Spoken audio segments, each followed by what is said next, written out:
Meghalaya government ఒక మంచి decision అయితే తీసుకుంది. ఏంటి అంటే, ఎవరైనా అక్కడ పెళ్లి చేసుకోవాలనుకుంటే హెచ్ఐవి టెస్ట్ చేసుకొని సర్టిఫికేట్ పట్టుకొని రావాలి.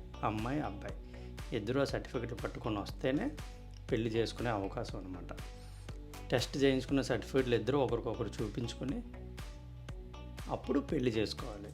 ఇదైతే మంచి నిర్ణయం. ఎందుకంటే ఇప్పుడు సెక్స్ అనేది ఆఫ్టర్ ఆల్ అనమాట. అది పెద్ద సీరియస్గా ఎవరూ తీసుకోవట్లేదు. అలానే తప్పు అని నేను అనట్లేదు. అలా ఉంది కాబట్టి ఇలాంటివి అన్నోన్ పర్సన్ని, పెళ్ళి అంటే అన్నోన్ పర్సన్ని చేసుకుంటారు చాలామంది.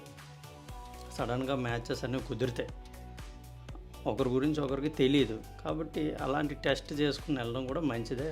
ఆ గవర్నమెంట్ అయితే మంచి డెసిషన్ అయితే తీసుకుందని నాకు అనిపిస్తుంది.